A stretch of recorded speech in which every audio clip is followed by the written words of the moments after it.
tu parlais de cohérence. Je pense que c'est vraiment ce qui manque à l'école pour créer du commun, c'est de la cohérence. Alors je vais partir d'un exemple extrêmement trivial.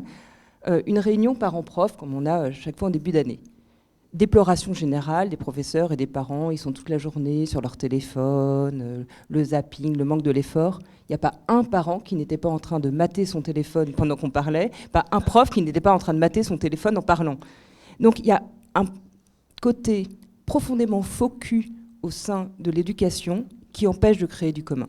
C'est-à-dire qu'on est embarrassé de postures, de clivage, de façon de surjouer le maître et l'élève, la dissymétrie qui empêche le commun. Alors, je ne dis pas qu'il faut du copinage, je ne prône pas la démagogie, mais je pense que la crainte française de la démagogie, cette hantise de la démagogie, empêche de créer du commun, mais vraiment. Et la culture, pour la transmettre, il ne faut pas... Alors, je caricature, hein, il y a l'option républicaine, genre je te balance Chateaubriand à la gueule à condition que tu oublies Rihanna. Donc les enfants, ils n'ont pas envie d'oublier Rihanna, quoi. Donc ils font semblant d'aimer Chateaubriand pendant qu'ils sont là, et quand ils sortent... Non mais c'est vrai, il suffit de demander à des élèves... Si, ils font très bien semblant. Mais de toute façon, c'est pas comme ça qu'on transmet une culture. Et une autre anecdote véridique, il suffit de demander à des élèves ce qu'ils écoutent comme musique, aucun ne répond. Il a peur d'avoir faux s'il ne répond pas Shostakovich. Donc il y a quand même un problème.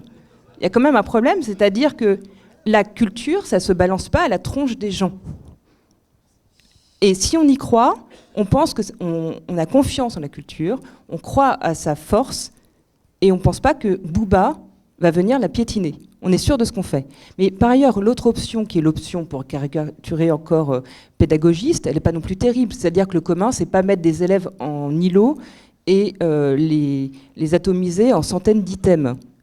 Et à la fin, et leur faire étudier Chateaubriand par de tels détours et de tels protocoles qu'au bout d'un moment, il ne reste plus grand-chose de Chateaubriand qu'une étude en interdisciplinarité sur la grive.